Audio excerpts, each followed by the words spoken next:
formatting. So here is a problem, and I'm going to start by talking about a top-down approach to theorem proving in this case. And we want to know whether lit L2 is true in this case. What is the truth value of this proposition? In a top-down or backward chaining proof procedure, we would start with lit 2, and we would look for, you've seen this before, you've seen it in backward search in chapter 3, you've seen it in backward regression planning in chapter 6. You would ask, first, does this match any of the atomic propositions, axioms? If the answer is no, we look for rules in which lit 2 is the, in this case, the left-hand side. It has 3 antecedents on the right-hand side, and these antecedents then become subgoals. And we essentially, in order to respond with a yes here, we've got to respond with a yes in all these cases. One of these, if we're following essentially what might correspond to a depth first traversal here, this would be the first subgoal we would check. Again, we would ask, just like we asked up here, is this one of the, is this given as a atomic proposition? The answer is yes, it is. And so we take this as an axiom, and we get a yes response here to the query on this subgoal. Next, we take a look at this. Live L2 is not a atomic proposition, but it does correspond to, live L2 does correspond to the left-hand side of an inference rule. And we add the antecedent to that, the right-hand side of that inference rule as a new subgoal. Still, this is not a atomic proposition. We look for the antecedents to this in a rule. We find them. If we ever encounter a situation in which we cannot find a rule which is applicable, then we simply fail. We cannot answer the, cannot respond yes to the query. But in this case, we do find a rule. We continue backward chaining. We eventually get to this point. Again, we're following a depth first traversal here. This is present in the atomic propositions, and so we respond yes. This is the only antecedent to this rule, and so we can respond yes to that now. We now go on and look at this antecedent because we haven't addressed it, but we've got to address it before we can answer yes or fail there. That corresponds to a atomic proposition.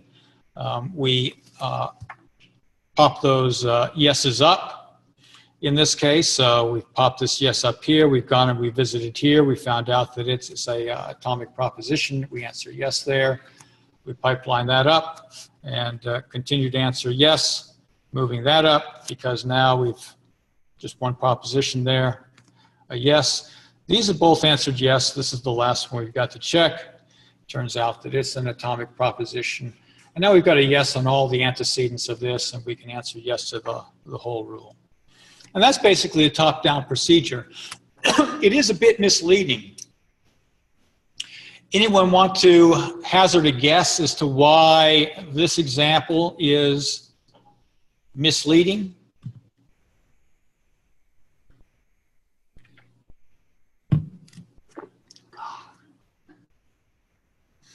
Why it is not very challenging computationally? It's boring.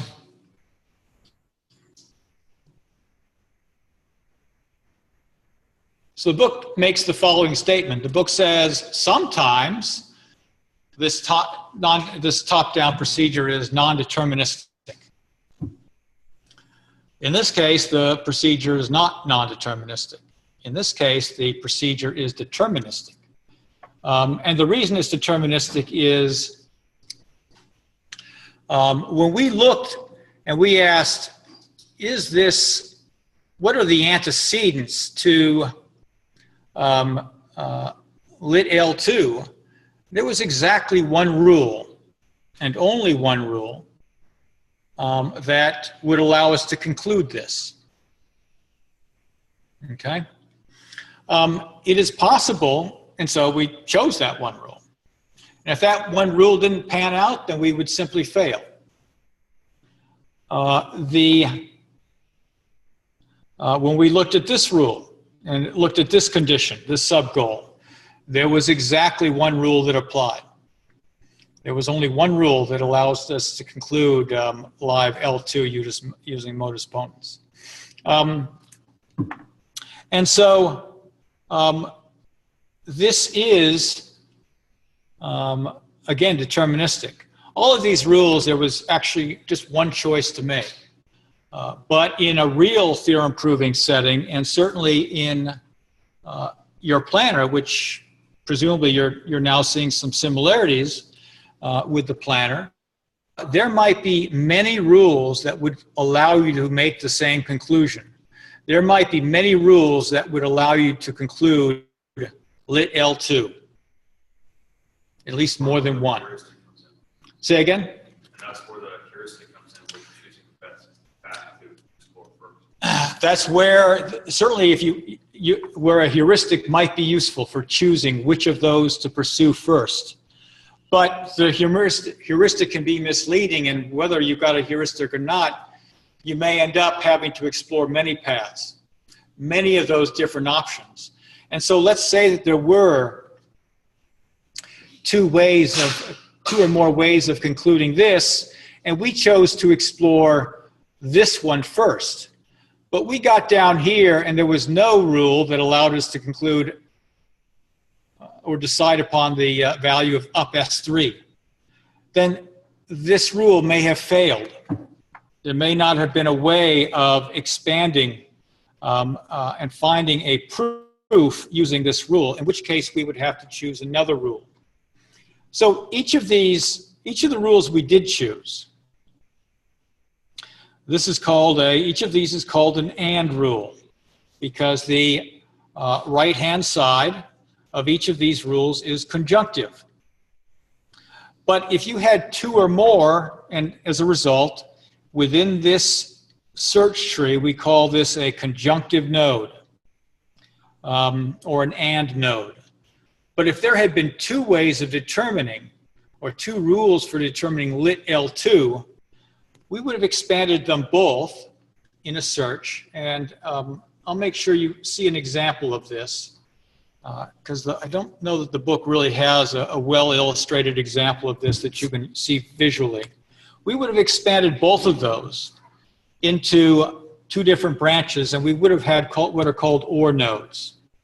You can solve this via this route, or you can solve it via this route. And again, in this example, you don't see examples of OR nodes. You don't see examples of the non-determinacy that can be present in theorem proving.